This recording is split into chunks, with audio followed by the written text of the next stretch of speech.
Ring Ropes and Turnbuckle podcast coming up next. We got KC Cazana in the building. NWA. Let's go. Your mindset heading into Sunday. We didn't come here to play games. We are the champions. Yeah. And nobody is taking these belts from us.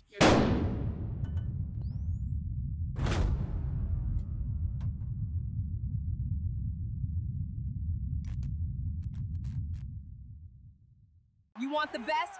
You're looking at her. This ain't just a sport, it's a lifestyle. Welcome to the Ring Ropes and Turnbuckle podcast. We are the champions of wrestling talk.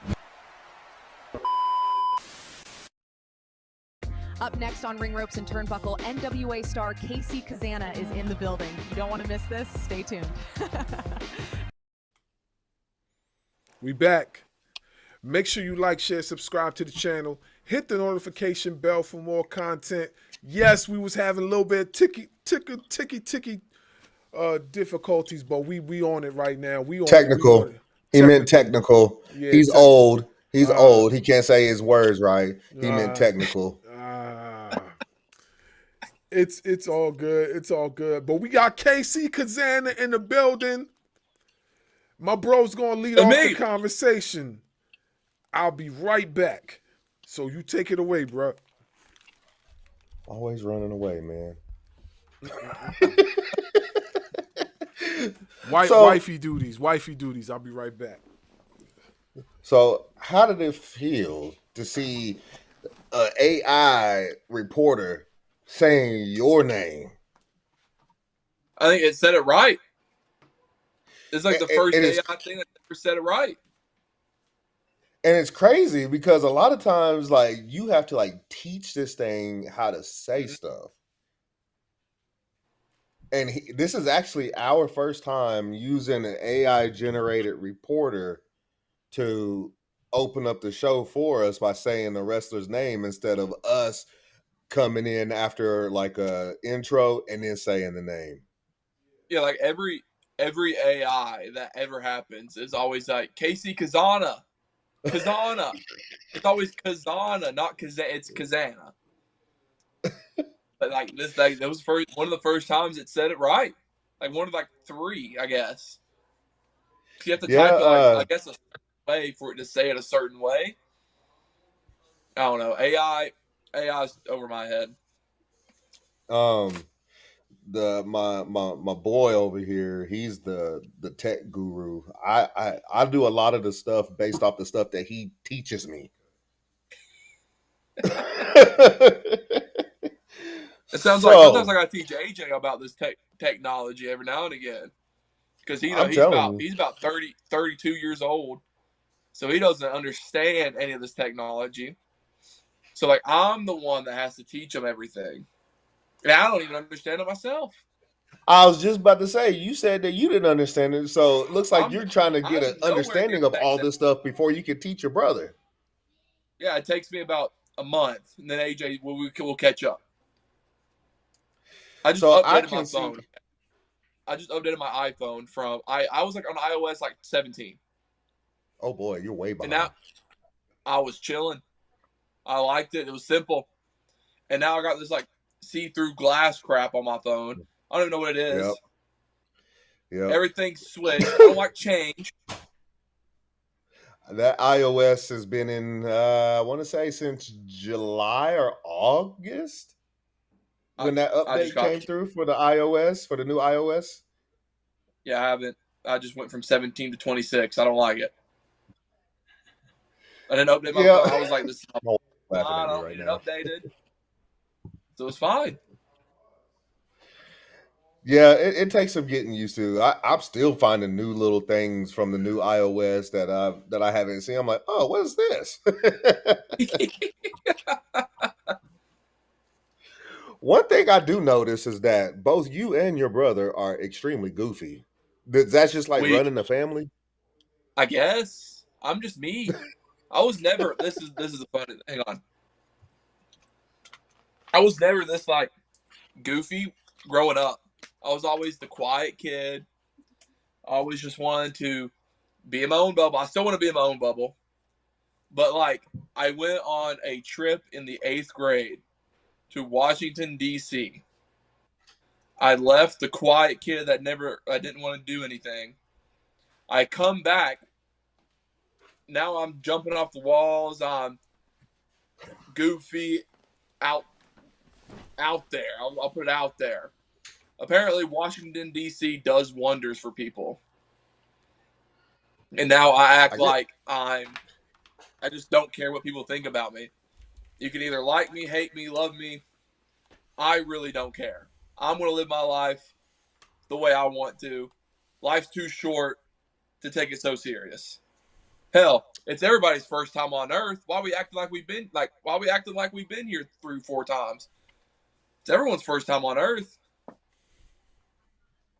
You heard it here first, people. Philosophy from KC Cazana.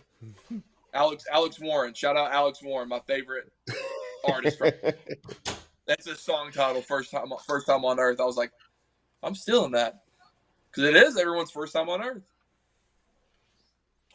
Hey, I was just telling him, bro, that he's just as goofy as his brother is. I was wondering if it ran into in the family. And he's saying he was the quiet one. Oh yeah, really. So let me ask you this. So what made you come out of your shell? Like what was it professional wrestling? Washington D.C. What was it about? I just told the story. Okay. I was really quiet. I was a really quiet kid when I was in the 8th grade. I didn't really want to do anything. I was considered semi-popular by the popularity standings. I was the quarterback for the middle school football team, so I kind of had that kind of cred. But I still wasn't like over with everybody. And then after Washington, D.C., I finally became more outspoken, more goofy, and just wanted to be the center of attention. And then therefore I became popular, I guess, in the kids' terms. And now I'm me. I told your partner, I was like, I don't care if you like me, love me, hate me, despise everything I do. I'm going to live my life the way I want to because it's my first time on Earth, just like everybody's. And so I think life is too short to take so seriously. Yeah, I definitely agree with you on that. Life is too short. You know what I mean? I believe live your life and do everything how you see fit, whatever you're comfortable with. But let me ask you this though. Being a professional wrestler, you have to be some sort outgoing. Now I am. So, I was always like, the quiet kid. Now I'm 23, not caring what people think about me. One of the youngest talents in the NWA. Probably the best looking and probably the best talent under the age of 25 in the NWA. So there's nobody. They make these lists.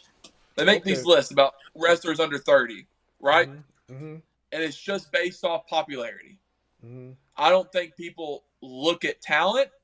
I don't think people look at how you cut promos, how you work inside the ring. I think it's just, hey, I like this guy. Let's put him on a list. That's apparently how all lists are made. Well, a lot of times too, when I see these lists being made, it's all according to how the content creators that are making the list or whatever.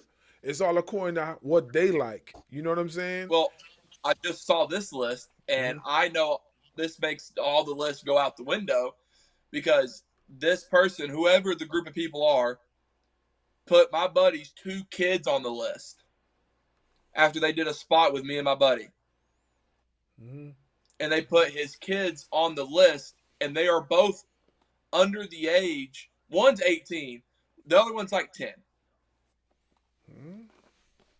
And then he put I think his wife is on the list, and she doesn't even wrestle. So it's like, it just goes to show people are just putting stuff out there, not even doing research. That's interesting. I'll shoot on the whole list thing. I'll do it. Do it. I think we love a good shoot promo. Yeah. I mean, it's just an opinion. My personal opinion is lists don't mean nothing. They're just there for the smart marks to think that they're doing something in the world. Like, the only list I would take in consideration is the PWI, because they actually do their research. Like, me and AJ, I think we were ranked number 92 in top 100 tag teams in the whole world. I think the whole world, or United States, one of the two.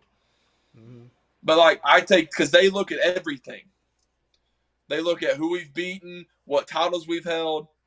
These other lists that are like, hey, let's I'm this person that sits in a basement that probably smells like body odor, and I'm just going to put a list of people in here that I personally like. I saw Tyler Shoup, one of my good friends, go, I'm going to make a list of top 25 or top 100 indie wrestlers that looks like they need to go to the gym. Because the list I saw these people on the list, I was like, none of these guys, like, I don't think they want it as bad as I do, is how I'm going to put it. That's where I'm going to leave it at that before I start hurting feelings. Nah, I think what you're saying is factual, because, like, the really honestly speaking, the list that really matters is the PWI. I mean, let's be for real. The PWI 500 matters a lot. Now, I'm gonna give you a teeny wee bit pushback. There are some lists out there that are from credible sources that do make a lot of sense, but a lot of the lists, but a lot of those lists are kind of like based off of the PWI. You know what I'm saying? Like, the PWI gave the template, and then a lot of these other guys that have some credibility within the business, they'll look at the PWI and say, okay, this is how you map out a proper list, and then that's when they'll go in on a list. And then if you look at the PWI and their list, it looks fairly similar, but kind of, maybe a few of the wrestlers on the PWI is not on their list, and vice versa. You know what I'm saying? I think I saw a list of top 1,000 indie wrestlers in the United States. Wow. And you know what's funny? What? Me and AJ didn't make the list. That's what did I just say? That's what I just said. See? We had people that we've beaten make the list over us. So that's where the list thing just goes. Like, it's just a base of opinion, unless it's the PWI.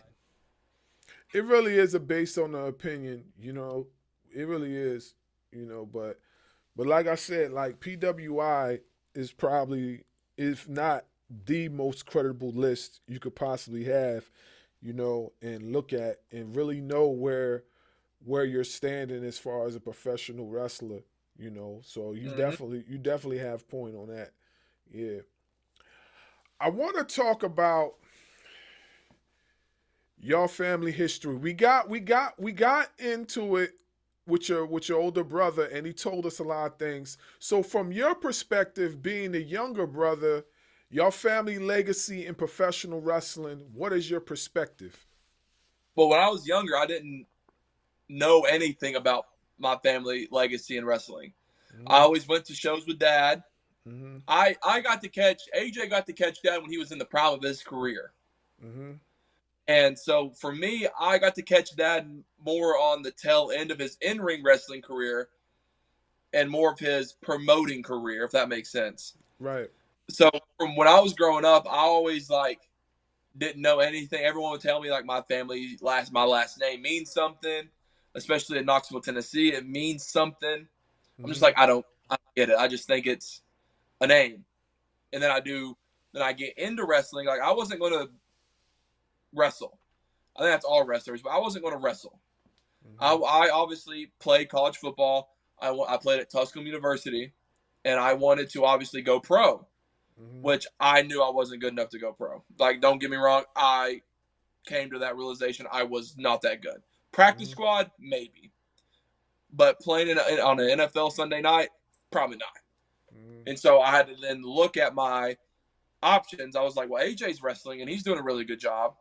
I always enjoyed going to it. Like, I did a clinical class where I was able to pick what I wanted to do for sports management, which is my degree. And so I picked, I'm going to just job shot on my dad. When it comes to wrestling, and that's when I got around it. I like the booking, the telling the stories, And then I recently just got into training people, which that place shut down. I don't want to talk about that place right now because they owe me money. Anyways, but I figured out I enjoy training. And so like I want to put my efforts into training people, but I'm only going to be 3 years in March is when I'll be 3 years into professional wrestling. But Wow. I'm going on a tangent. I'm back to my family. I didn't know really what it is until I was told, hey, you know, your great grandfather used to draw thousands of people at the Knoxville Amphitheater in Chihowie Park. And then I finally did my own little research. I'm like, okay, maybe we are famous. Maybe we do got a good last name. But I think it's really dope because I don't know if AJ said, but I argue that we are fourth generation superstars. We had our great grandfather. My grandmother, she might not have wrestled, but she was in the ticket office. Yeah, So he she did was mention that. He mentioned that. And then our dad, then us. So we're arguably fourth generation wrestlers. One of only few fourth generation wrestlers in the world. And so just being a part of that just makes me want to do more in wrestling. It makes me want to go see if I'm good enough to keep up with all these other people. Yeah. That's it for that tangent. No, it wasn't a tangent at all. We just wanted to get your perspective because, like, we heard it from your older brother, then we wanted to hear it from you. What was your perspective? He'll remember. My memory is not the greatest in the world, so he'll remember more of the dates and everything. I just remember the stories. I just remember what my dad tells me. Like, allegedly, like I probably could look it up if it's true. My great grandfather, John Cazana, put on Hogan and Andre before WrestleMania 3. Wow. And what John Cazana Promotions was, Ron Fuller bought it from my great grandfather, John Cazana. Somebody bought it from Ron, and then Jim Cornette bought it from that somebody to turn it into Smoky Mountain Wrestling. Wow. So therefore, Smoky Mountain Wrestling was John Cazana Promotions at one time. Wow. You're getting your history lesson, folks. For those of y'all that are watching right now, y'all getting your history lesson because I didn't even know that. In fact, I know I didn't know that because that's before my time. So I know I didn't know it. I didn't know that. Man, that's history. That is history. We're going on 100 years of wrestling in the Cazana family. Wow. We're like, I think 5 years away from 100 years or something like that. I don't know the exact year. But we're close. Wow. So let me ask you this. Have you guys worked with Jim Cornette since, you know what I mean? Me and AJ have worked with Corny, but not as wrestlers. We worked with them as Joe's kids. Oh, okay. And so, like, Dad put on a show for my local high school team to raise money in 2016, and we, lucky enough, got Jim Cornette and the Rock and Roll Express to come in, which Dad's really good friends with all of them. And that's like my first experience I had with the Corny, but he talks nothing good about us on his podcast. So that's always, he forever and always will be Uncle Corny. But we just did a show in Lexington, Kentucky for Appalachian Mountain Wrestling that we are currently the tag champions for. And there was a guy dressed, there was a fan cosplayed as Jim Cornette, and it looked oddly similar to Jim Cornette. Wow. And so I think Dad emailed him that picture and Cornette popped for it. But we have not, because Jim Cornette, he makes more money driving 10 miles than I do driving 100. So he don't want to leave his house. You don't want to leave, where is it? I can't remember where he's from. Louisville. You don't want to leave Louisville. What do you mean, Louisville, Kentucky? Yes. Okay. Yeah, I think I remember him saying something like that. Let me ask you a question. So, I seen a video of you guys recently on TV, and y'all had somebody that was dressed similar to Jim Cornette. Is that the same guy y'all was talking about? Yes, that's that. Yes, that's the part. Yeah, that picture we took. Okay. Yeah. Oh, look just like him. Yeah, he had the tennis racket and everything. It was you guys. Then it was a guy that was like the Sanders, like Colonel Sanders. That's our father. That's the NWA president. So if you can show him some respect, that'd be all right. Oh, okay. So that's really your dad. I didn't know that. That's our pops. Yes, sir. Oh wow. Yeah, Wow. yeah, man. I Yeah, didn't know man. that. Hey, and with Billy Corgan away right now, he done took over NWA. Our Oh, father, Joe Cazana, is the NWA president, not just a territory president. We run that. oh, shit. Wow. Yeah, I didn't know that. I didn't know that. Cause when you showed me the Funko Pop, I said, wait a minute, but that's similar to the guy that I see in the picture, and I didn't even know that was your dad. Now that you're saying that, now I could piece everything together, and it makes sense. It makes sense because, bro, I watched the show, bro, and I don't remember anything of them being mentions of their father besides what they say when we talk to both of them.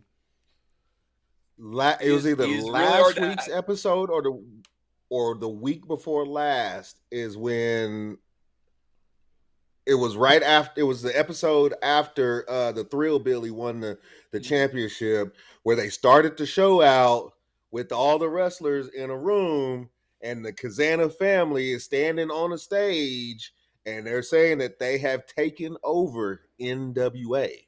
Okay, so Billy's on tour in like Iceland or something, so he ain't got no connection to the outside world. What's happened over here in the States, and so Colonel is what they call him. What the NWA? I think he's just Dad. So Dad took it upon himself, which we had our lawyer present. If you watch the vignette, we had our lawyer present, and he said that since Billy Corgan is away, Joe Cazana is officially the NWA president. Oh, all right. So now it makes sense because I did see a video.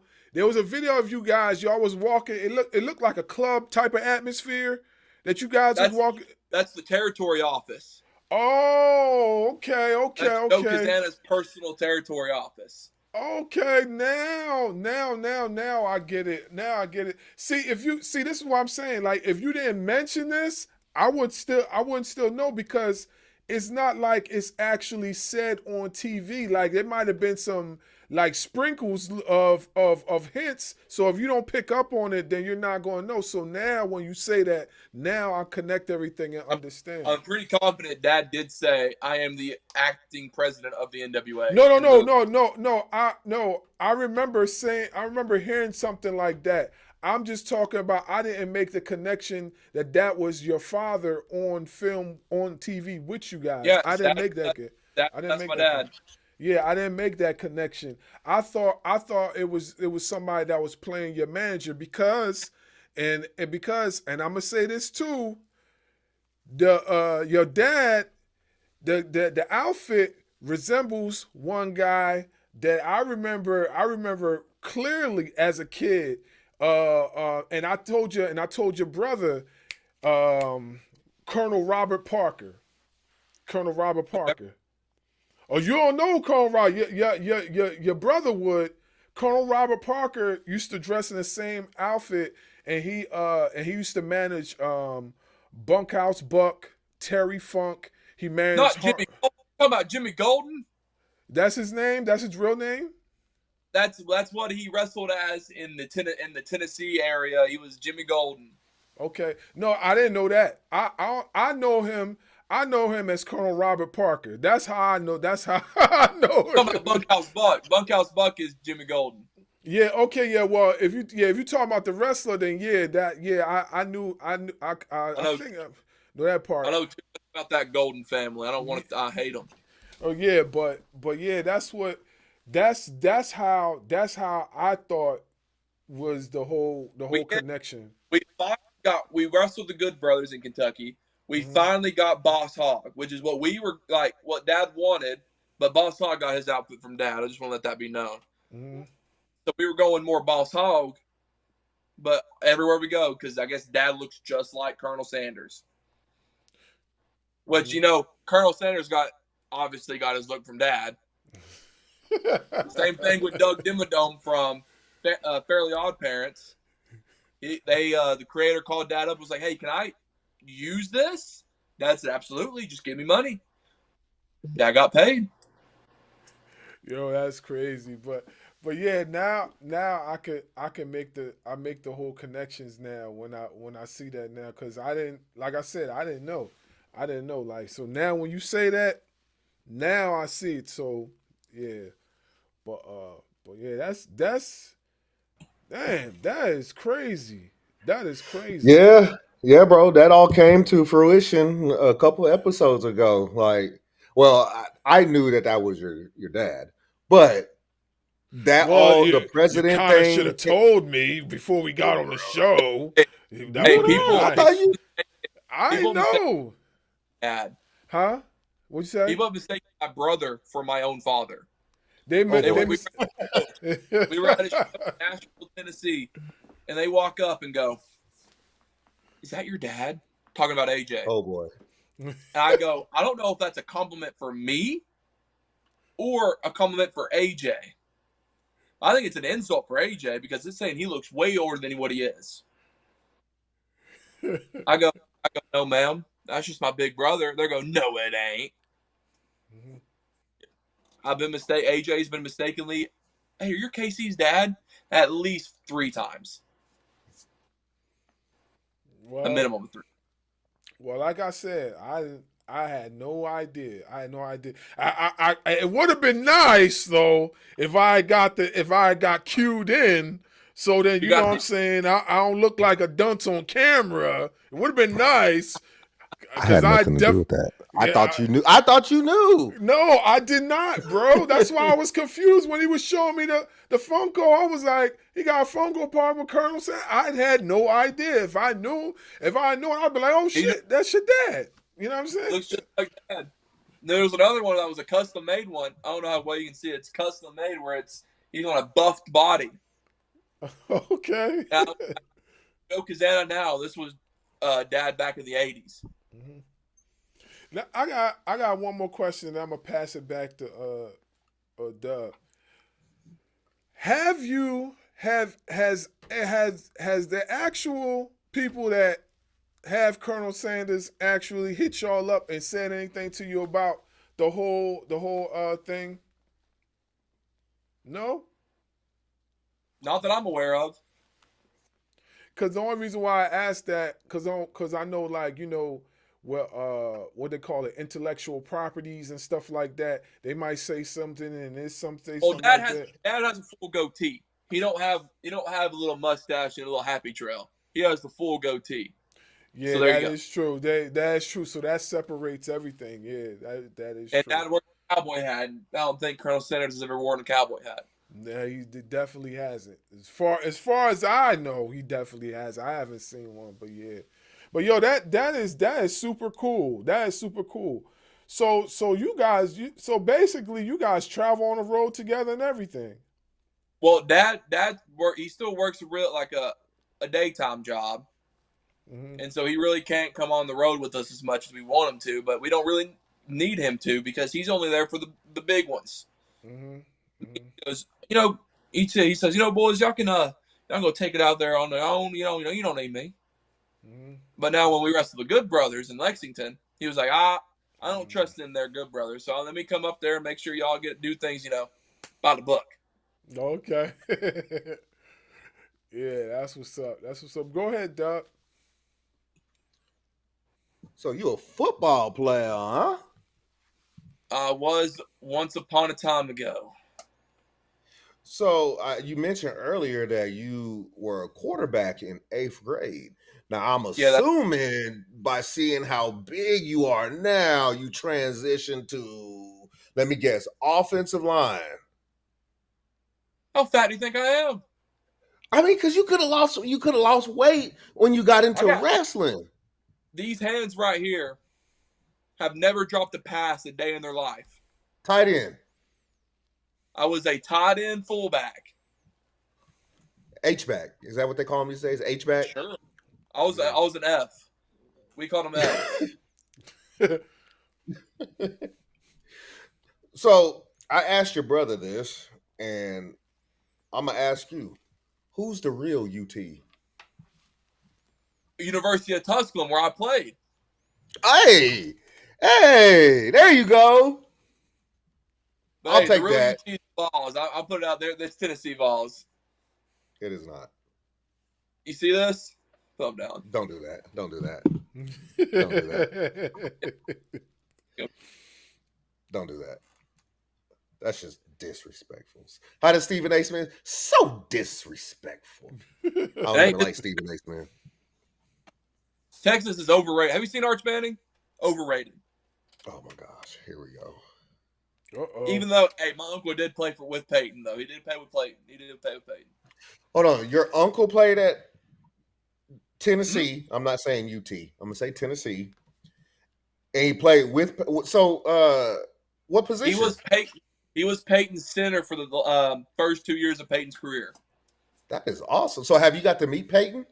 I have. That's Uncle Peyton. That is awesome. Yeah, There's that is dope. The Saloon 16 bar that Peyton owns in Knoxville. When it opened up, there's a moonshine named after my uncle at that bar. Wow. It's awesome. The Big Chevy Moonshine. My uncle's name was Big Chevy. He drove Papaw's old red Chevy truck every day, not every day, but like up to Knoxville when they went. But he was, what's funny is, my uncle would have went to Alabama. I found this out. My uncle went to Alabama, and when Alabama called, my mama answered the phone, and she was like, "Hey, his name was Jeff Smith?" Like, "Hey, is Jeff Smith? Is Jeff around?" He was downstairs in the basement. Mama said, "No, he ain't here." And so then Coach Fulmer called. Mama wanted him to go to Tennessee, so here he is. He was Tennessee. Paid with Peyton for 2 years. We got to go to the Peyton Manning room when it was very exclusive in Tennessee. It was one of the only places at the time I went that served alcohol. And in that room, it had his college locker. It also had his Super Bowl 50 jersey with his cleats in it.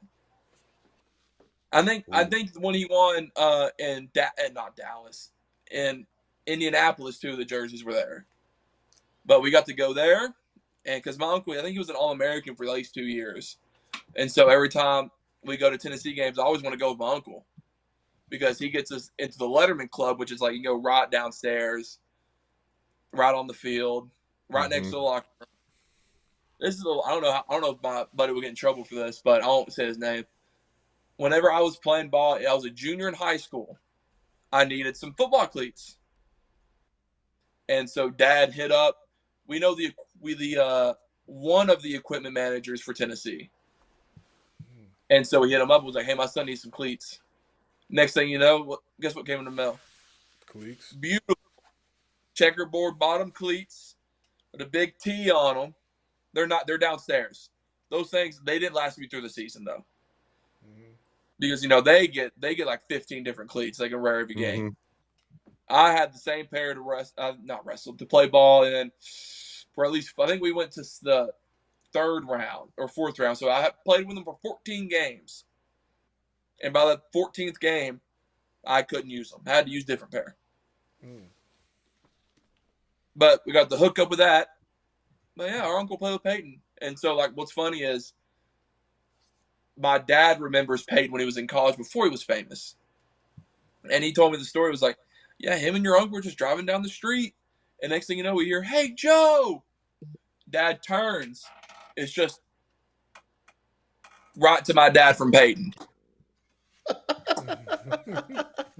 Then mom would always, because they lived in Knoxville at the time before we moved over to the ranch, and they were like, Mom goes, people make fun, people, mark out over Peyton Manning. I washed his underwear. And so Mom did a lot of the football players' laundry. So she did Peyton's laundry before Peyton was anybody.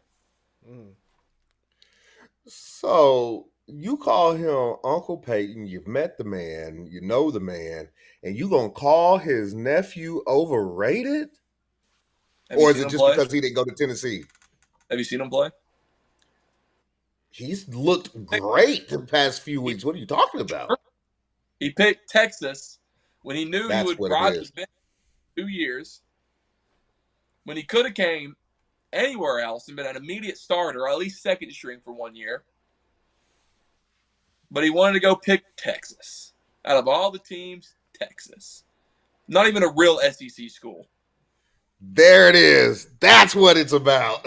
Not even a real SEC. Hey, so Georgia recruited him. He didn't go to Georgia. Alabama recruit.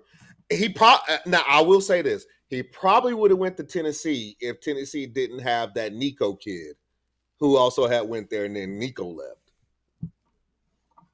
And money. It's all about money.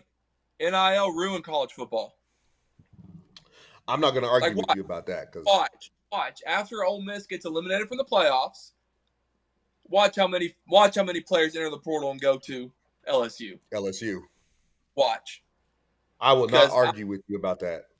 I read this. Lane Kiffin has $25 million of NIL money they can just throw around.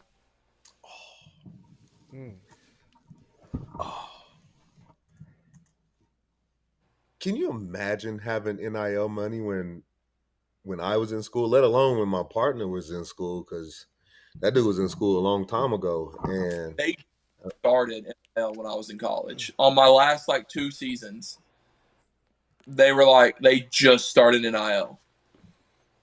But no one knew it was going to be literally the NFL. It's on net. It's teaching how to go to the NFL. Apparently, that's how I look at it. I'm going to look at it like hey, it's like one of those classes like in middle school where you rotated classes to get ready to go to high school. Mm-hmm. So it's kind of like one of those things. Mm-hmm. It's just, hey, this is how you play the game. So when you go to the NFL, you can play the game. Mm-hmm. But these kids getting paid millions of dollars, they won't make that in the NFL. They're getting paid more. That's why they want to stay in college. Mm-hmm. College, and they will if they ever go to the NFL. It's crazy because I really believe everything you just said. NIL is ruining college football because guess what? The little bitty schools like the one that I went to, they're going to lose out on their good players because the bigger colleges now can come and spend the money on them. So then the little schools get left behind. Yep. But hey, so it's all that matters is you get an education. Yeah. That's how I look at it. I got an education. I was mediocre at college football when I played in college. I was mediocre. I wasn't anything to freaking tilt your hat at. Mm-hmm. I just wanted to go there, go to college, to be the first college graduate of my family. Because AJ went, but AJ, he didn't. I think he has a couple more credits than he graduates. Mm-hmm. But AJ also played at UT. Did he tell you that? He did. That's how we got into the discussion. Yeah. But I tell him this. This is the best part. I was like, you didn't play. You were on the team. But then he throws back. I played more in front of more people in a scrimmage than you had all 4 years you played college ball. I was like, that's fair. That's fair. Instead of the SEC, we were the SAC. Mm-hmm. We were the South Atlantic Conference. Mm. But I got a ring though. I have a big old honking ring. We won our conference in COVID. AJ's not going to be like, AJ ain't going to say that's a COVID ring. It don't count. But when I won my ring, it was COVID, little COVID, 2020, I think. It all counts, except if you're LeBron James. If you're LeBron James, it don't count. But the rest of it counts. LeBron's a GOAT. Oh no! Don't go there. We'll go there. Uh-oh. What's your argument? Who's better than LeBron? Well, I can name 2 right now. 2? Ain't nobody better than LeBron. Go ahead and say MJ. Everybody says MJ. I'm Kobe. I'm gonna give you a little bit of pushback because I'm a LeBron fan too, but I do feel like as far as the eras are concerned, you know what I'm saying? I do feel Kobe Bryant played in a tougher era than LeBron James did. Now, mind you, I feel like if LeBron James played in the same era as Kobe did, I do feel. No, I don't think he. I think he would have dominated, but I don't think he would dominate like he did in this era. I think it would have been a little bit more. It would have been a lot more tougher for James to do a lot of the things that he's doing now. Even at 23 years of his career, and I also feel like because he was able to get to that 23 years because of how this era is so different from the Kobe era or the Jordan era. Because I feel like if he played in those eras, he wouldn't have been able to get to 23 years. I would say like there would have been like at least a shaved. You could shave off at least a good 5 years. I mean, it's hard to say he's not the greatest when he broke a record that was never supposed to be broken. Oh yeah, I give you that. Go ahead and say he shot more shots. Blah blah blah. It don't matter. The record got broken. No, I don't discredit that at all. Like I told you, I'm a LeBron James fan. I like getting people riled up. I really could care less who's the greatest basketball player of all time. I'm not riled up at all. I'm just listening. I'm not neither. I know that's been a debate for people for years about decade, at least a decade. Like who's better, Kobe, LeBron, or Jordan? You know what I'm saying? And people will always delegate with those ideas of who they feel is. Well, the only argument with Jordan, it goes, he has 6 rings. He never lost in the finals. Okay, and that's all he's known for. That's got to count for something, though. I mean, if we're going to give LeBron credit for breaking a record that should have never been broken, but it took him 20 years to do so, and it took Kareem less time to do it, then 6 and 0's got to count for something, right? I mean, sure, I guess. I mean, a ring is just a paperweight. And then on top of that, all the records of Jordans that LeBron broke, you got to remember, Jordan only played in the league for 13, 14 seasons, and he had those numbers that LeBron then broke at year 20, 21, 22, and 23. That's got to mean something, too. I've been alive. I'm only 23. He's played as long as I've been alive. Yeah, this dude next to me is 53. You can put him this in the guy. People in the comment section and people watching us live right now do not believe Dub. I am not 55 years old. He's ODing right now, yo. I am not 55 years old. Ain't no way. If I'm 55 years old and I look like this. Don't let him lie to you, KC. The dude's 50 years old. If I'm 50-something years old and I look like this, then that means God has definitely blessed me. Because I don't see too many 55 or 50-year-old that look like this. Unless you're in Hollywood and you got that money for the plastic surgery and you're able to eat the fruits and berries and all that type stuff. So that's that Coming to America stuff. Wrestling. So since you brought up the GOAT of basketball, so who's your GOAT of professional wrestling? I don't think there can be a GOAT, one specific person in professional wrestling that can be a GOAT. I think people have these Mount Rushmores, but like Mount Rushmore always changes. Like you can always change Mount Rushmore because if you look at a promo, you got to think, Dusty Rhodes had a way of getting people feeling some type of way in his promos. You also got to think Rick Rude might not have done anything like promo-wise, but the way he's does stuff in the ring, his ring psychology when he was flexing his abs, had the airbrush tights, that's a different way. And it's like when you look at I think today, like Roman Reigns probably has a mixture of all of them.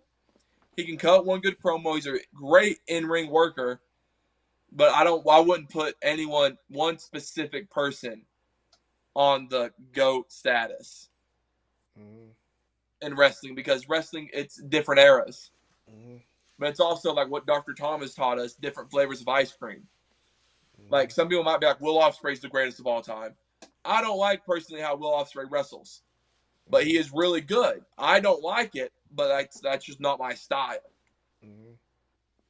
But it's all different flavors of ice cream. There's no one wrong way of wrestling. There's no one wrong way to do anything. It's just, I think you can't measure. I'm trying to think how I want it. You can't measure someone's success because it's wrestling. You can't go off success in wrestling at all. That's just the way I look at it, because, you know, we all know about wrestling. Right. Wrestling is subjective. You can't. It's sports entertainment. It's all about who can sports entertain somebody the best. Like the NFL. The NFL is a sports entertainment league. I'm just saying. What's the difference between NFL and WWE? That's all I'm throwing out there. I'm just throwing it out there.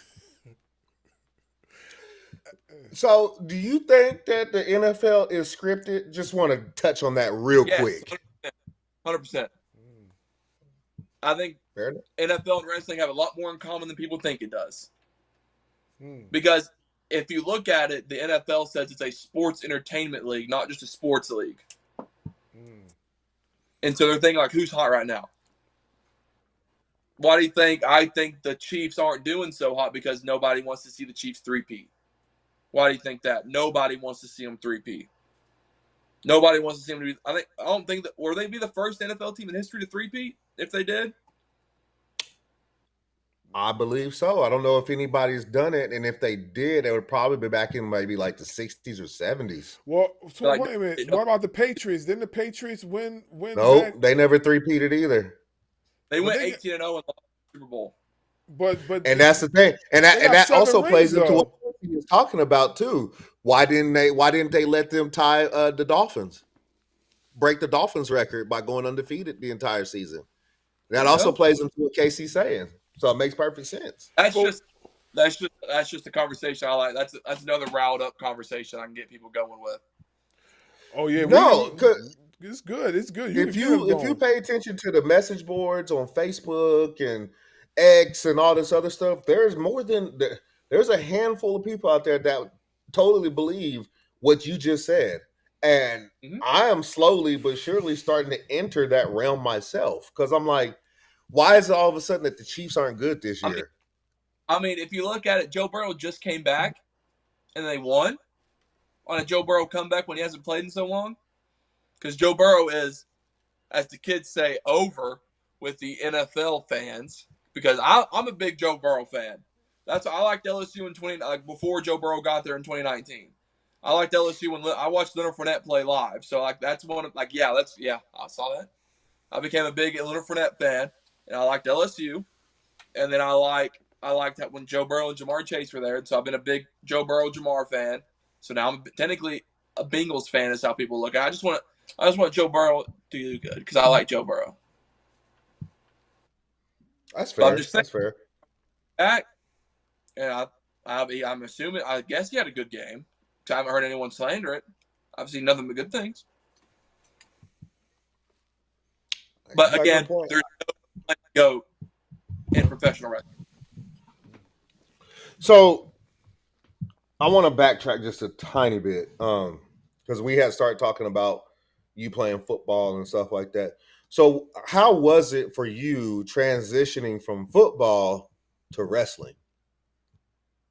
Stupid easy, way easier than it should have been. Like I'm so honest. It was way easier than it should have been. Like, whenever I first got to Dr. Tom's class, Dad made a phone call and I got into class. I'm just going, that's a little privilege. Call it a Nepo baby or something, whatever the kids call it. Dad and Doc are just friends. But I didn't have to fill out because I was like, Dad, I want to wrestle. And so he was like, okay. I only knew one move, and it was the headlock takeover. So I knew how to fall down right. I knew how to do all that stuff beforehand. So like Dad not trained me, but like showed me some stuff. Mm-hmm. Like I knew all the like not the basics, but like the fundamentals a little bit. Mm-hmm. So like I wasn't going in there like blind. I was going in with some form of knowledge. Mm-hmm. And when I got there, you can just tell Doc was like he like lit up because I was just picking it up way quicker and way easier than anybody. I had my first match. Take it as a training match. I had my first match 4 weeks into professional wrestling training. Wow. And I was doing moves that Doc didn't even teach us. I wrestled, I think, Dylan McQueen in a practice match because he walked in. It was like, Doc, I want to see if this kid really has it. I want to see if he's up to the hype everyone's making him up to be. And so I went in there. I was like, Dylan, I only know XYZ moves. He goes, just feel it. Go act off instinct. I said, okay. So we get in there. He called a clothesline back elbow spear. Wow. I didn't know how to do any of that shit. So I'm just going off how I watched it on TV. Mm-hmm. And it's a sink or swim moment. It's a fight or flight. And my fight kicked in. And that's where the spear was kind of like my finishing move for because I was a former football player. I told Dylan, I said, you're going to feel it. He goes, bring it. I said, okay. And so it was a football tackle for a spear. How I would tackle somebody is how hard I hit him. Mm. And so like, but after that, that's where like I think earned respect from him. And he was like, okay, the kid has something. And like there was something that I did in my graduation match. I don't consider that my graduation match. I don't consider that my first match. I consider it a graduation match. And so like there's something I did in the match that I don't up here out the window. I'm just reacting when I'm in the ring. I don't think. Of course, I'm thinking about what to do next, but I don't go out and be like, "This blah blah blah blah blah blah." I'm not one of those guys. I feel I like feeling in the moment. I like hearing what the crowd's reacting to. And there was a point where I was doing I was doing chops in the corner. We went from one corner to the next, and someone caught it in the back. They were like, when I got back there, I obviously asked for feedback, and they went, "You did something nobody else in your class did. You play to the crowd." I was like, dude, I'm in there. I said, I'm out there, pasty white, in yellow tights. Because I was Captain Kurt Cazana when I started. Just to please my father. Mm-hmm. Dad's he's a big Trekkie. And so, like, I'm out there, yellow tights. But I'm wearing Bobby Eaton style trunks. I have trunks and tights. Oh. Which something you never see. And I'm like, yeah, what about it? I was like, I'm just feeling it. Like, I know we didn't call it, but I'm like, I'm just feeling it. And they were like, that's something that you shouldn't have been doing in your first match, in your graduation match. But my first ever match was against Toby Farley, which was phenomenal. Now, I never thought like I would wrestle him that quickly in my career because I grew up with Toby. He grew up with me. I'm always the kid that they forgot Joe had. It was like, but it wasn't like a bad thing because I was just Joe's other kid. And so whenever I started wrestling, like, oh, his other kid wrestles? Well, let's see if he's good as the other one. But when I wrestled, I did the Randy Orton Power Slam because they were like, I see you doing that. I was like, okay. And so, like, I hit that move, and they were like, that move should have never been that good when I hit it on Toby. Mm-hmm. Then we did a superplex in that match, which was so funny. First match, he called it. I said, sure. I'm not going to say no. Like, I know what some of these moves are. And so we were going up there, and I hear my dad covered his mouth, goes, what the F are y'all doing? And Toby Farley's giggling in my ear. And we hit the superplex, and it was just one of those funny things where we genuinely popped my father, which is something hard to do. Mm-hmm. And then who knew 6 months later I would be signed to the NWA? Who knew? It was destiny. Apparently, like it was. I am the definition of. I don't know if AJ told you this, but I'm the definition of right place, right time. Whenever old rock and roll Ricky Morton tells the story, he goes, "It's all you always got to be in the right place at the right time." And he's like, "Look over there, KC, tell your story. Tell your story." And so, like my right place, right time is like NWA 75 was happening, and they were already going to give me a dark match, like a tryout match, the 2 days of tapings. Mm-hmm. And so, my brother's old partner went up, didn't do the greatest business move in the world. Next thing you know, AJ and his old partner they lost the U.S. tag titles. On the way down from St. Louis to Nashville, Billy's rewriting the whole story or the whole show for the next 2 days because AJ and his old partner was going to break the midnight record. And so Billy had to rewrite everything. Wow. And that Monday went by, nothing happened. They were going to give me the tryout the second day. And they were like, well, what if we just give his brother a chance at a tag match for the NWA United States Tag Team Championships? And I was like, and it was a main event on a Power where I was like, I don't know what to do. And so they told me, be grateful you're here. Just go out there and be grateful. I said, and he goes, and then they said, be the overzealous kid that's so happy to be here. I was like, okay, I can do that. Because I am. Okay. I'm genuinely happy. But I went out there, and that match is what got me like pretty much signed. That match got me to my they told me to be there. It was against Daisy Kill and Talos when they were the champions. And a little behind the curtain, 3 out of the 4 finishes pitched, we were winning. Imagine winning an NWA title in your debut at 6 months into wrestling, 21 years old. I'm already the youngest ever United States Tag Team Champion. But hey, I just work here. Let me ask you this. At any point in time between you and your brother, if y'all decides to separate and go on singles runs, who do you feel out of y'all two would end up getting the title first? I'm talking about the heavyweight title in NWA. Oh, the 10 pounds of gold? Yeah.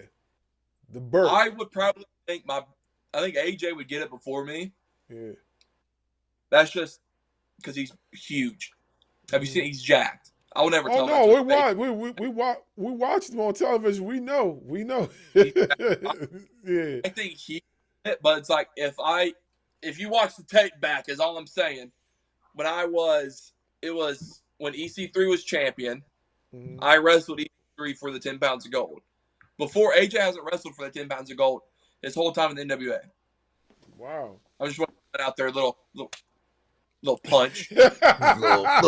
little jab and twist a little bit. But I went out, there's a clip where I gave probably the deadliest arm drag apparently to EC3. Mm-hmm. And I locked it in. There's a video of him smacking the mat 3 consecutive times, which means tap out. Oh, the freaking comment section, because I think we put it on, it's the CW. The dirt sheets and like the fan saw that, they were like, KC should be the world heavyweight champion. EC3 tapped out. EC3 tapped out. EC3 tapped out. KC should be the champion. Mm-hmm. And so I should have been the youngest ever world heavyweight champion. But that's besides the point. If I think I have the quickness and the out of nowhere striking that could knock somebody up, that could knock a Thrill Billy off guard if he wasn't expecting it. Now AJ probably can outforce him, outbrawl him. But I wouldn't say I'm the technical one of the two of us because we both wrestle the same style. But I think it's really a toss up. But I think AJ would get it before me. In all honesty. Well, I like that World TV title a little too much. And I know Carson Drake is the youngest one ever at 25 years old. Mm-hmm. I'm only 23. I just want to beat his record to say I beat his record. Stirring the pot, I see. I see you stirring the pot. Always cooking stuff. I just wanted to ask that question because being brothers and tag teams, at some point, the story will go like brothers will go on different sides of the spectrum, and then who will get the title first or who will be this and that, and it happens all through wrestling. So that's why I said I asked that. But not for nothing. Speaking of the Thrillbilly, like I ain't going front, man. He gives me Sid Vicious vibes. Like he looks phenomenal. I know, like he gives me Sid Vicious. It's funny because I commented and said that, and a lot of people agreed with me. Like, there's this one promo, I don't know, I forgot what episode it was, but they posted a promo on Instagram, and he was cutting his promo, and I swore up and down, I thought I heard Sid talking. I was like, yo, is that Sid Vicious? And I looked, it was Thrillbilly, but I was like, yo, that gave me chills because I was like, yo, it sounds like the way he cut that promo was like the ruler of the world type of promo that he cut. Yeah. Yeah. I'll be the ruler of something. Nah, but it was a dope promo. Like I had to give. Silas can cut one heck of a promo. He's a walking promo. Yeah, no. That's how you get better at him. When you're bored, you just cut him in the car, cut him in the mirror. Like this microphone over here. I can cut one on this microphone. It's hating on me, whatever. It took my kids. It took my title, and he just started cutting a promo. yeah. Like you head. Nah, but it was pretty interesting. It's pretty interesting, yeah. So, okay, so I got this question, right?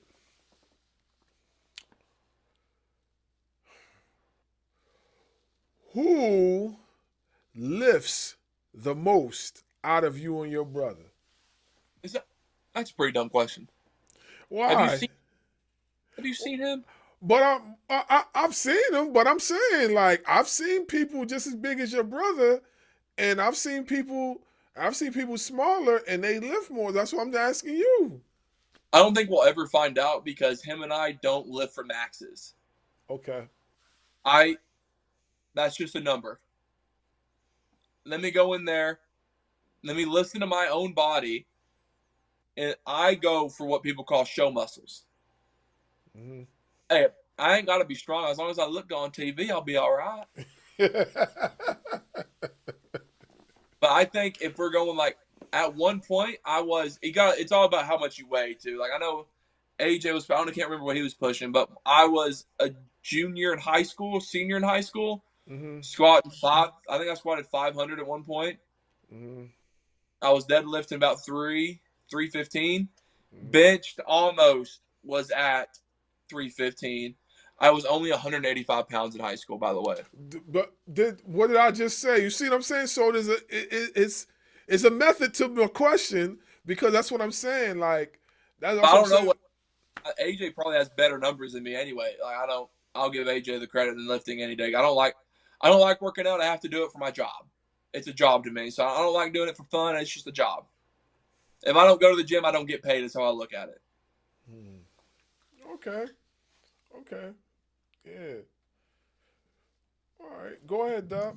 So are we going to see you guys take the belts off of Odinson and the Immortals?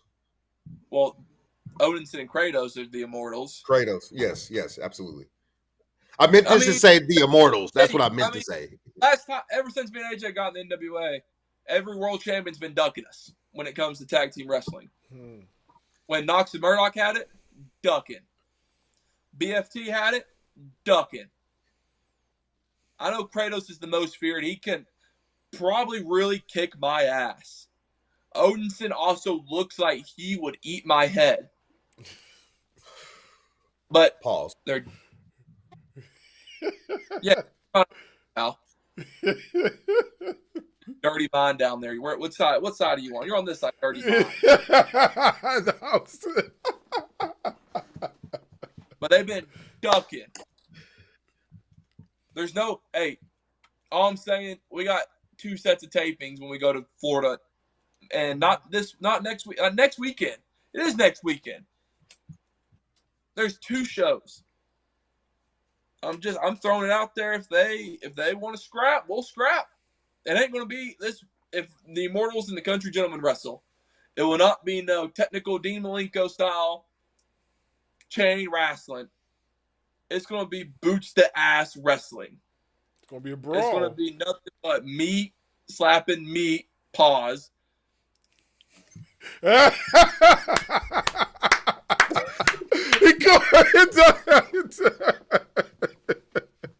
It'll be nothing more than just straight brawling. Yeah. So, watch me and AJ wrestle. When's the last time you seen us put like a sharpshooter in? You don't ever see us put in any kind of submission holds unless it's going to choke you out. I'll put a rear naked choke in and just choke you out. Well, not for nothing.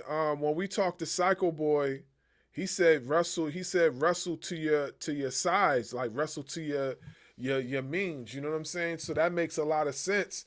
Like I wouldn't, honestly speaking, I wouldn't expect you guys, as big as you guys are, I wouldn't expect you guys to be doing a sharpshooter or Walls of Jericho or something like that. I wouldn't expect that from you guys. There's one time where I go to the top rope and it's either on our Dead to Rights finish, which is a power bomb with me riding you down as clothesline. What's actually now I'm going to tell, because NWA, it was terrible because we don't hit that move often. So it's like it's one of those like we're going to kill you moves. And usually our regular gentleman's touch finishes it off. So, but we changed it from the Dead to Rights to more of a Power and Glory style, where it's a big last ride power bomb, and I'm coming over the top of AJ with the Macho Man elbow. Okay, it's pretty gnarly. But where was I going with that? What was the question? I don't know where I was going. He had said something to you. Repeat what you said to him. Or that CTE's one hell of a thing, boys. No, I was saying I would. The last thing I said was like I wouldn't expect you guys to do any technical. I do a springboard crossbody, which is I spring from the second rope to the top rope and turn around for a crossbody. Oh, that's the only time you'll ever see me do a springboard anything. Wow. So I don't trust myself to get up there. And it was like when I remember training at it, and I was like, Doc, I'm going to try this. Thank God we had 3 people there, and I was one of them. We had another big guy that took the move, and we had another guy that stood on the outside getting ready to catch me just in case I died. But that's the only time you'll ever see me go to the top rope. The only 2 times you'll ever see me go to the top rope. It's not saying that I can't. I just don't want to. Well, not for nothing. I have seen, especially in this era, but I have seen hybrid wrestlers of you guys' size that have done some death-defying moves and completed them. You know what I'm saying? So I mean, I always seen it. I always liked it and seemed like it's pretty cool to see bigger guys do these like luchadoric type of moves and pull them off. Like Brian Cage, prime example. I seen Brian Cage do some crazy off the wall stuff. He's big and he's a big dude. Do a Hurricane Rana. Huh? Well, I said I can do a Hurricane Rana. Oh, but I've seen him do other Hurricane Rana. I mean, Hurricane Rana is pretty hard pretty tough to do for a bigger person. Yeah, you know what I'm saying? Because I can do it and I want to. Why would I pull out a move where I can just, see this club? Bam! Across the back. Does the same job. Yeah, so but yeah, like I said, I wouldn't expect you guys to do stuff like that. But if I did see it, I would be like, yo, that's fire. That's fire if you guys pull it off. AJ now does a timber elbow drop from the second rope. A That's timber, about timber a, elbow drop. What would that elbow drop look like? Like Macho Man like elbow drop or Shawn he's on Michaels the like? rope. Uh, He gets both feet on one side. The person's out there. Timber falls, big elbow right on him. okay. Yeah. That's part of our 3 moves of doom. Oh, okay. He did 3. Yeah. Greatest leg drop. I have the greatest leg drop in professional wrestling. We do a flapjack move, and then AJ's elbow drop. Mm-hmm. Our flapjack move consists of me getting tagged in, running over, pow, right in the kisser to the person on the other side, and AJ is flapjacking me onto the person laying down. And I weigh like 240. And he gets me up. Like I'm way higher than the top rope. I believe it.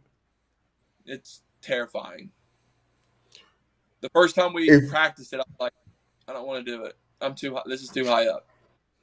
But then the camera comes on, the red light comes on, and I'll do anything. So I have brought up about going for the tag team titles against the Immortals. If you could say one thing right now to the Immortals, what would that be? It'd be Kratos, Owenson, give us the shot we are worthy of. How can we be? AJ's a 2-time, one of the only 2-time in the Lightning One era United States Tag Team Champions. I'm the youngest one ever. Do you not? They don't want me to be the youngest World Tag Team Champion ever. I think that's what it is. I think they're jealous. I don't know. They're both pretty good. They're both pretty good looking. They're both pretty jacked. I don't want to. They'll kick me. They'll beat me up.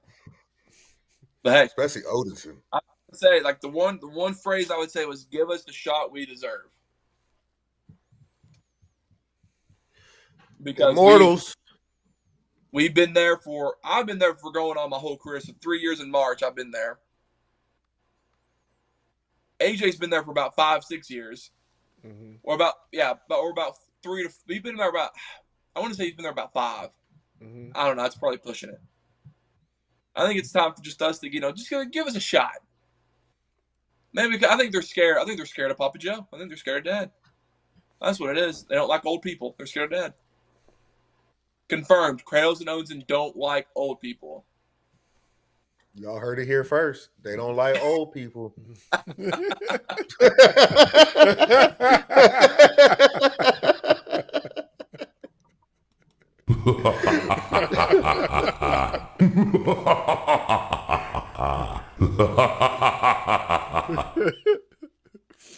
So, I know you.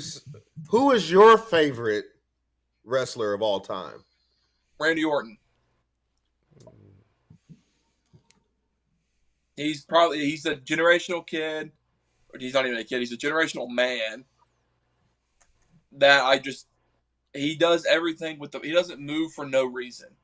He does everything with a purpose. When he's selling a move, does it with a purpose. When he's getting ready to hit the RKO, he hits it with a purpose. Back when he did the punt kick, he punted for a purpose. He did everything with the purpose. And he's the youngest world champion of all time. I still think he holds that record. I believe you're correct. I believe you're correct. And he's another fellow youngest champion of all time. But I think Randy Orton does promos he cuts one good promo. His ring psychology is an A. Promos an A. In-ring work's an A. He's my favorite wrestler of all time. There you go. Mr. Randall Keith Orton. Okay, so we actually did a show on this very topic right here. I kind of asked your brother about it. He didn't really care about it either way because we know where the real title lays. What is your opinion on the AEW national title and you guys having the national title? Mike Mondo is the one true national heavyweight champion of the world. Mike Mondo is the one true national champion ever. I don't. Belts are just props. Give me money. Were you one of the because I know Brian Idol and Mike Mondo, they have been very outspoken about this issue. Mm-hmm. I don't social. I could care less. Oh, well, there's that. What is it? What's the thing I'm looking for? Imitation is a form of flattery. If Tony Khan wants to be the NWA so bad, let him take our titles, apparently. Like, you already have too many belts as it is in AEW. So what is your Continental title? What is that? What is there? What's the other one? They have another stupid one. What is it? That means the same thing. TNT? Sure. Whatever that is. I don't watch AEW. I don't know. I just know they have way too many belts. That's all I see on the dirt sheets. They have way too many belts. And I go to count them. There's a lot of belts. But Mike Mondo and the NWA national title is the only national title, in my opinion, of professional wrestling. Have you seen the AEW national title? Oh, I've seen it. It looks just like the old NWA national title when it first started. The same one, the man, the myth, the legend, Austin Idol carried. But imitation, it's a form of that's a form of flattery. They're copying us form of flattery. Like whenever I see people wearing white and gold gear, hey, thanks for the compliment, pal. Like Jackson Drake wearing white and gold on NXT. Hey, I know where you got it from. Thank you.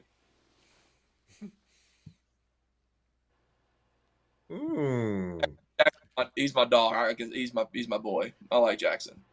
We're friends. You talking I was about? about to say, I smell something cooking. I mean, I don't think we've ever had the chance to wrestle. We've been on same shows. We've been on the same. We've been at NWA at the same time. We just never got the chance to wrestle.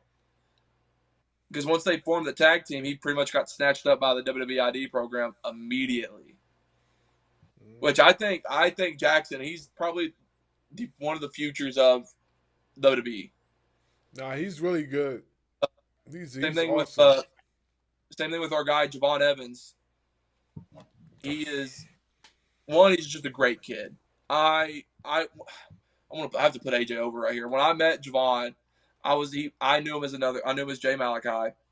Mm-hmm. But when I met him, I was like, he goes, Javon Jay, I don't know what you know me as. I go, I'm AJ Cazana's little brother. Whole demeanor changed.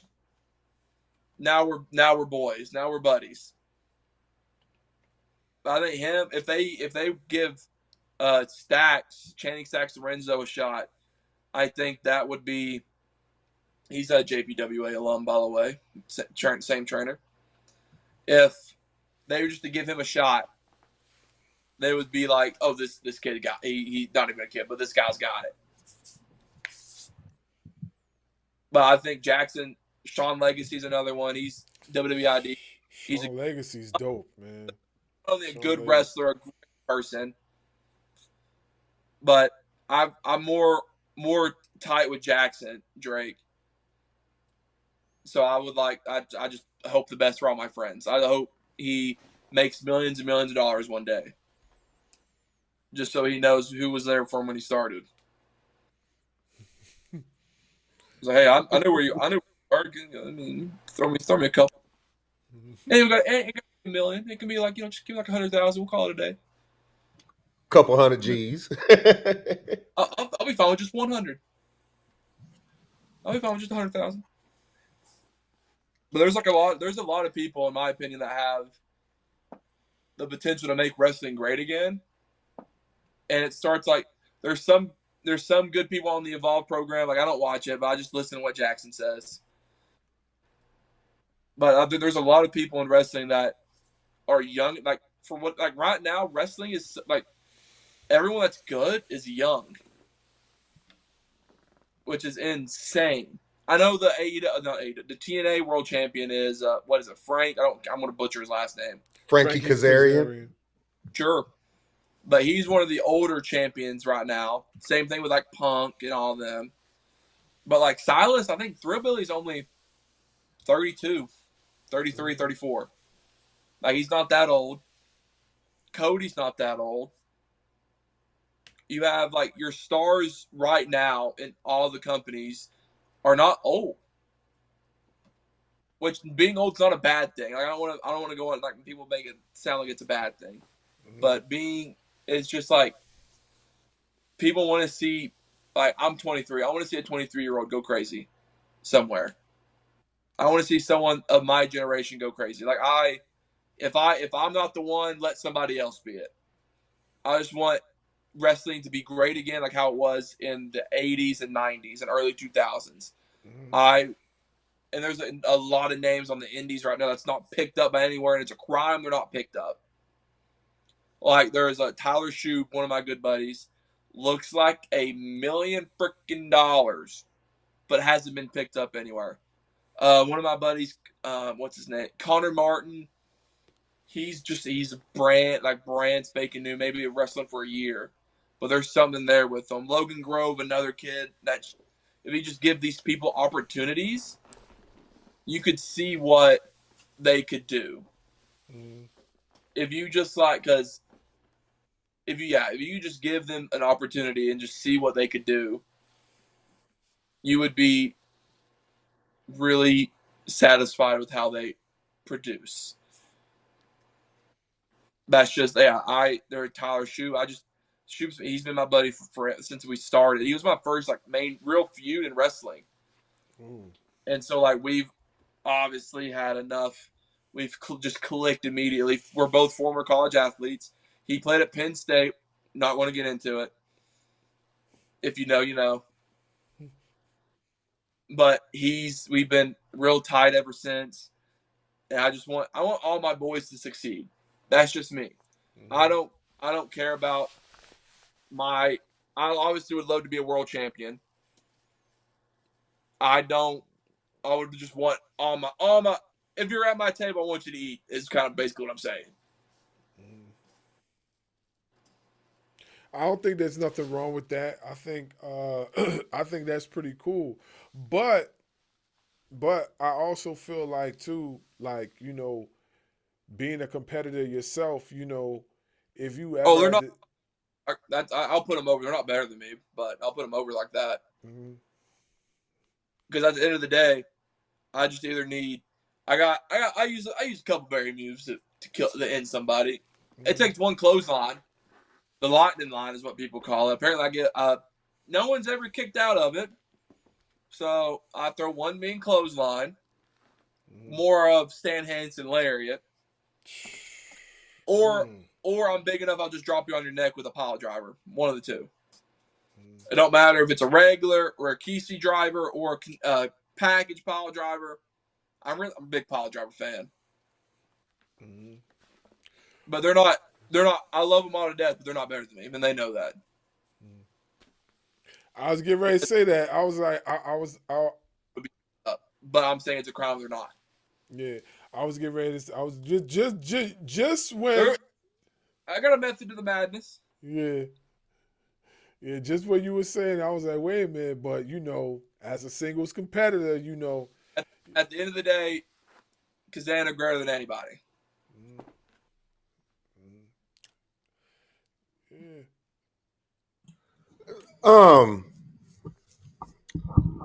You're a good promo. How did you put your promo? How did you learn to put your promos together? Because some of the stuff that you're saying comes off like a promo, also. Yeah, I'm just talking. That's all. A promo is just talking. That's all. Like at the end of the day, it's me just talking about some person or just something. But it's like if you're scared to cut a promo, like I used to be terrified to cut a promo, but then I'm like, I'm still learning how to cut one. So it's like, okay, like I'm still new. Like no one's really gonna shit on me for this. But it's like I cut promos with my dad and my brother all the time. Like whenever we're down there, we're just promoing back and forth. But it's not. I think it's just me talking. It's just me. because I know how to. I don't know what it is. When I cut a promo, I can make you feel something. Apparently, that's what I've been told. Like I know there's a show Prodigy Pro Wrestling did, and when I cut the promo, I cut and got posted. He was like, the promoter texted me. He was like, I never had more people buy a pre-sale ticket after your video than ever. I said, oh, apparently I did my job. Put asses in seats. That's all I can do. There you go. And so, like, my purpose of a promo is if I can't talk you in the door, I'm not doing a good job. A lot of people really just want to see me get my ass kicked, which is fine. I'm an arrogant, snot-nosed kid that spoiled to death, Nepo baby, XY, you name it, I'm it. Hey, phrasing, let me rephrase. Don't name anything. But anything I said. But it's just me talking to a camera. So I'm really just talking to nobody is how I picture it. One of my last questions. How did the nickname White Lightning come across? AJ I remember the show, it was KC Cazana for SBCW, which RIP, they're not a company anymore. But they were the company that first started, gave me a shot. And I just got tagged with AJ. Obviously, KC Cazana, I need something in front of it. I need something that'll, catch the attention. And so AJ was like, well, nobody uses White Lightning anymore. It's lightning, not lightning. Drop the G. That's that country stuff. That's country. And he was like, why don't you just go with that? And I looked at Dad. I was like, well, I don't know if y'all know who White Lightning Tim Horner is. He's an East Tennessee guy. Showing respect for wanting to use someone's name. Him and Dad are real good buddies. And he called Dad, or Dad called him and was like, hey, my son wants to use White Lightning. Is that cool? If not, he won't use it. And he was like, I would love for KC. It would be honored for KC to use it. Mm-hmm. And so now that's pretty much where AJ came up with it. It was like, no one using it. So let's just get it.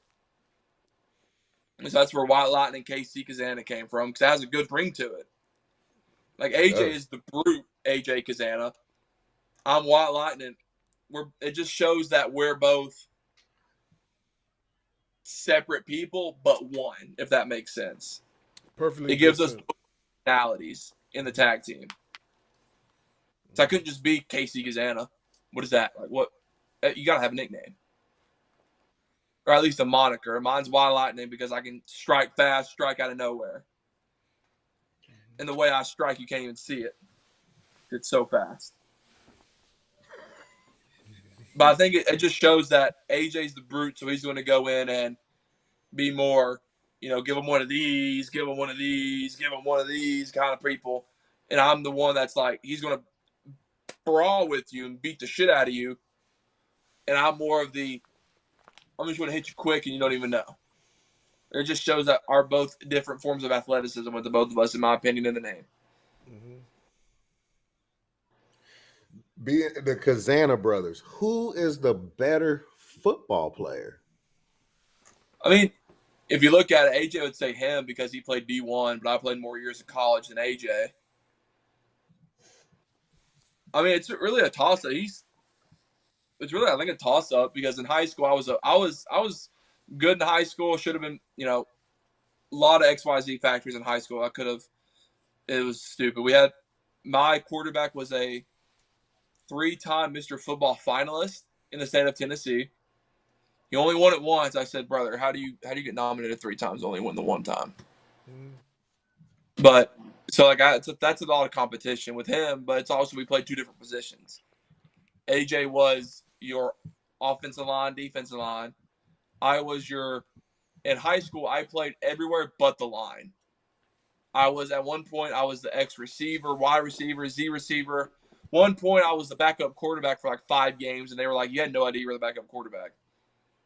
Like, if the starter got hurt, you were it. Because our backup got hurt. Because I went to a small school. in high school. So it's like our backup quarterback was also our wide receiver, or a little slot. And so and they were like, yeah, there's more times than you were the backup quarterback. I said, guys, I can't throw the football. I was like, I'm not accurate. They said, we don't need you to be, just run in. I was like, that's fair.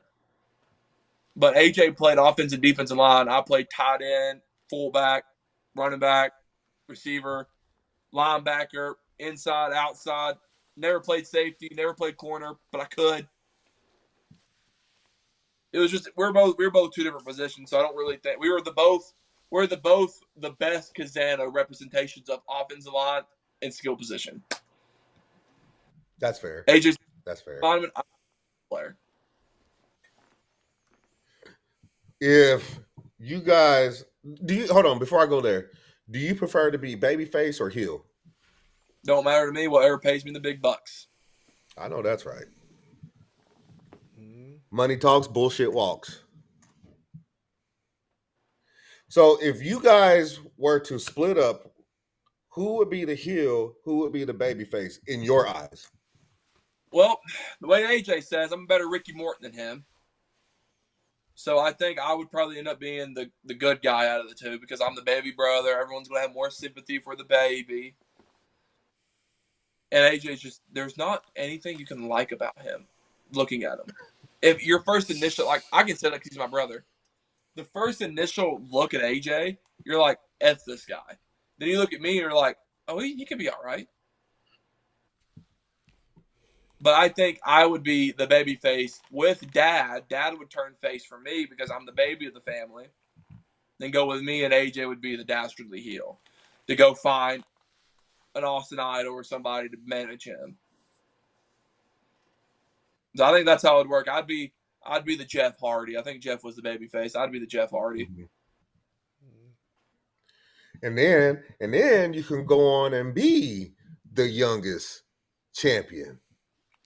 No, I couldn't be the youngest world champion now because I'm old. I'm older than Tommy. 23 is not old. 23 is definitely not old. Tommy Rich won it when he was 22. Oh, okay. Well, no, he won it when he was 23, but I don't think I can win it before April. Okay, so that makes more sense. I can't be the youngest world champion of all time. I can be, or the youngest world heavyweight champion of all time. I can definitely be the youngest world tag team champion of all time. That's coming up. If we just get a shot, that's all. All we need is a shot. Immortals, give these two men a shot. That's all they want is a shot. It was fun. Technically, I don't know if it's in kayfabe or not. I don't know if it's in the story. Okay, I can say that it's in the dictionary. Ask Jim Cornette. Me and AJ we beat Silas Mason and Kratos in a tag team match when we were at a grilled cheese festival in Sacramento, California. It's on the record. We've beaten both world tag team champ, one half of the world tag champs, and the world champion. I mean, don't ask me how we won because there might have been a little branding iron involved, but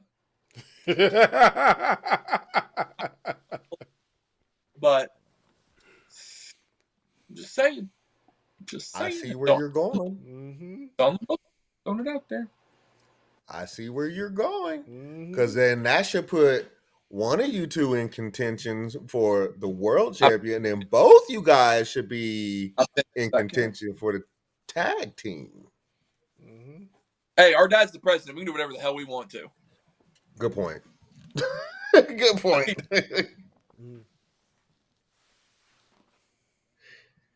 Before I ask my last question, go ahead, bro. Now go ahead. Go ahead. I'm done with my question. Before I ask my last question, is there anything that Mr. KC Cazana would like to promote, plug in, or anything like that? Follow me on social media. I TikTok live every once in a while, and I would like the TikTok live viewers. I Twitch every once in a while too. If you just search Dana, we'll be all right. We tried to find. I know I tried to find you personally on TikTok, and I couldn't find. I found your brother, but I couldn't find yours. It's Cazana. I think it's Cazana KC. I can always look. Okay. Like 2 seconds. It's a pain. I'm the technical whiz. I got 2 monitors over here.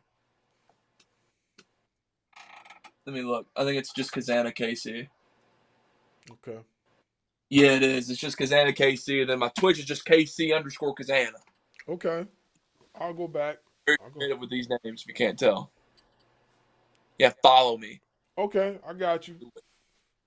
Got you, because we follow you on our main channel, on our main page, as far as Instagram, but gotta look for you on TikTok and stuff. Yeah, I stream. Like when I stream, it's like me playing video games because I love video games. And so it's Okay. like I tell people I could be out partying and doing drugs, but I would rather sit here in my chair and play a video game. Okay. Let me ask you this before he gets to his last question. Let me ask you this. What type of video games do you prefer? Fighting, sports, or adventure? I like them all. I'll play them all. Like I think my most recent game I've been playing COD obviously because Black Ops 7 just came out. You got to do a camo grind because why not? I play little Arc Raiders. It's kind of like a third-person shooter. You're raiding stuff. It's very cool. I would recommend looking it up. Okay. Big Fortnite. Dude, I like Fortnite. Okay. But I just like saying I like Fortnite. I played Fortnite when it came out originally. So I've been Fortnite's around for a minute, and I've been playing it ever since. Wow. But I like them all. Like I think my favorite, I like the Arkham Asylum. Like I literally like Arkham Asylum trip, the Arkham series. Like I got a Batman Funko Pop with the Arkham Asylum in the background. Yeah. Of literally the cover. And so like all of them. I'm saying I like my mouse pad's Mortal Kombat themed. Is Mortal Kombat mouse pad. Mm-hmm. Don't have anything else. I like them all. That's cool. That's cool. You get a more of a variety of audience if you play variety games. Mm-hmm. That's true. That's true. That's very, very true. Go ahead, Doug. So my last question is, I ask this at the end of every show. If you could see somebody on the Ring, Ropes, and Turnbuckle podcast, who would that person be? But KC Cazana has to help us get that person on the show. Mm-hmm. I mean, I can probably I don't know. I'd probably say Heath Slater if you haven't interviewed old Heathy baby yet. That would be fire. That would be super fire. Yeah. I think he liked the post that y'all I collabed with y'all in. I'm pretty sure he liked it. Which one? Like the only one I think we've collabed. I'm pretty sure he liked it. Oh, okay. He What probably about the did. promo video? That son never likes my regular posts. Oh yeah. He always likes collab in. Like there was one where someone like, it's our guy that makes graphics over. He makes our graphics in the UK, and he made a post of him doing the KC leg drop with the KC strut, and Heath likes it, and he texts me and screenshot it. He says, "I can't believe Heath Slater just liked this." I go, "Yeah, he doesn't like any of my regular shit." But yeah, I'd probably say Heath Slater. So I know y'all just had what? Not just that, but you had Odyssey. Wasn't it Odyssey Jones? Mm-hmm. Mm-hmm. Odyssey was on there. I think he's one good. He's a good time. Cool. Does he have an email, or do you think we could get us the email? I mean, I think he has the email on his Instagram, or he just DM on Instagram, one of the two. Okay. Whatever he replies to, I don't know. He has his little Major Bendies that just came out. I said, I want one. I slept and said, give me one. And he just laughed, react. I was like, I'm not playing, Heath. I want one. Mm-hmm. I want you to send two replies to me. Yeah. Yeah, right. Slater. Okay. I will definitely reach out to him. Okay. Yeah, And if he doesn't, we tried to get him booked on Prodigy Pro Wrestling, and he was like, I cussed the promoter up and down. Oh my god. He was like, I can't do this date, but I can do this one if you could change your date for your show. I texted him, I was like, so we're changing the date. He goes, the promoter texts me back, we can't do that. I said, are you shitting me right now? Taking the promoters, he's a close friend, so I cussed him a new one. I said, if you have a chance to get Heath Slater, you book him. Also, I told the promoter, I was like, here's a list of 5 guys I want to work. He came to WrestleCade this past weekend, met all of them. He said, which one do you want to work first? I said, Killer Cross. I want him. Ooh. You talked about Kratos. The match that put me on Killer Cross was him and Kratos did a blood sport. And I was like, I can get, I literally told him at WrestleCade, I was like, I can get behind this guy. Like, that's the match that popped me the most, that made me a fan of you, is what I told him. I was like, it made me a fan of you, and I'm a fan of your work. Okay, and I think he likes me. I think Killer likes me. He popped big every time I'd say something. So I walked over. I was like, I didn't want to be that guy to be like, hey, I'm sorry to interrupt you while you're getting dressed and preparing for a match. And he busted out laughing. I think I'm over.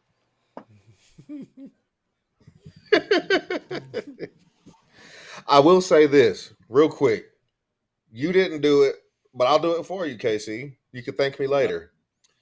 Y'all go follow KC Cazana on Instagram. On his story, he has a link where you can go vote for the 2025 Deep South Indie Wrestling Award, and y'all can vote for the Tag Team of the Year.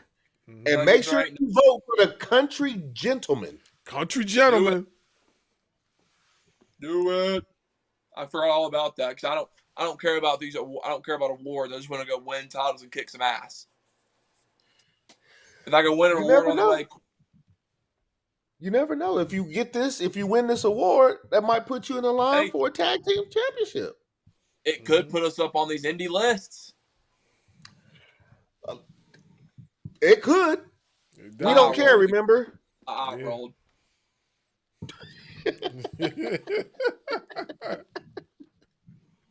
But seriously, y'all go follow KC Cazana on Instagram. If you message him, he will get back to you. I messaged him from our podcast, and he got right back to me within a matter of minutes. Yeah. Everybody's always on their phone. They're just making an excuse not to text back. And it was your brother. It was your brother that said, hey, I would like to get a hold of your brother. And AJ was like, have you tried Instagram? I was like, I sent him an email. He was like, no. He's always on Instagram. Message him on Instagram. It's true. My phone's always here. Yeah. I'll see an email every once in a while. I'm like I probably won't respond. Like, it's going to be really rare if I respond to an email. And sure enough, he was right. Okay, I'll get back to you. I'll put my phone down, gone, out of the brain. I'll forget to text somebody. I do that all the time. What's funny about that is that I'm still waiting on a response back from Odinson. Like, we were getting everything set up, and then I sent him one last message about the dates that we have available. Hadn't heard back from him since. I'm like, ooh. Odie. Hold up. It's all good, Tom. We understand that you guys get really busy. You know, this is a busy industry where you guys are constantly on the go. So we understand that. And so if I don't hear back from him, I don't take no offense to it. AJ and I are usually booked up Friday through Sunday a lot of the times. So it's always like we're always traveling, doing some other BS throughout the week. Like, I really can't talk about what I'm doing tomorrow, but off stream I will. Off live I will. Uh-oh. But like stuff like we're just doing throughout the week, and it's just insane. And we get that. You guys get busy. I mean, especially if you're not part of one of the bigger companies, like if you're not part of a WWE or AEW or something like that. You guys you still have to make money. So you guys are busy. Yeah. Mm-hmm. But I would like to say thank you for coming on the show. Thank you for responding as quick as you did. Yeah. Hey, everybody's, like I said, everybody's always on their phone. They just don't want to text back. They're making some excuse. It's the ego. People have egos. That's all it is. Ethan Page, all ego.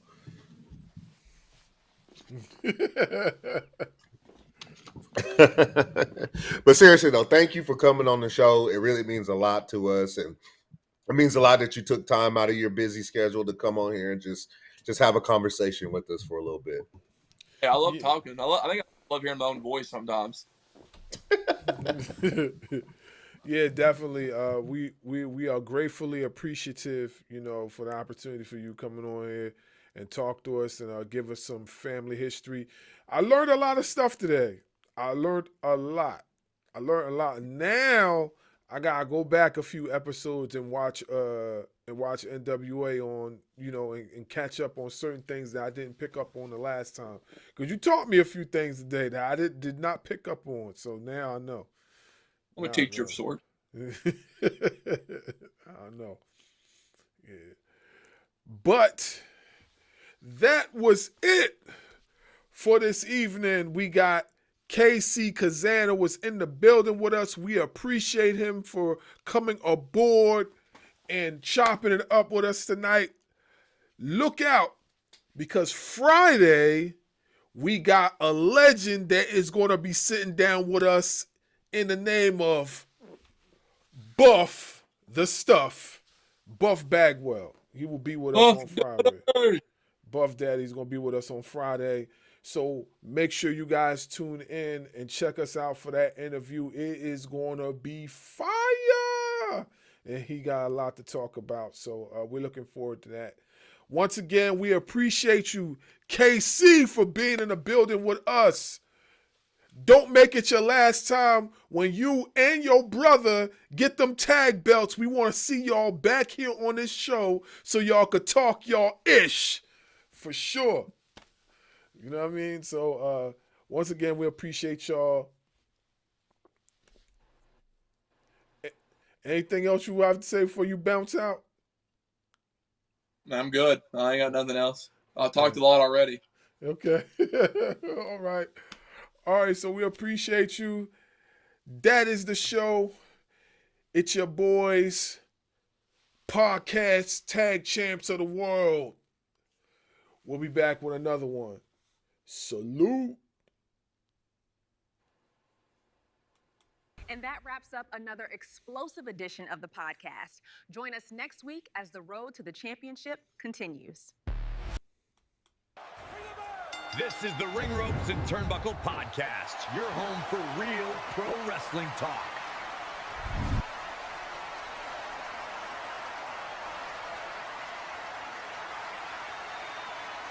Make sure you hit that subscribe button. Yeah, we the champs. Thanks for listening. We gone.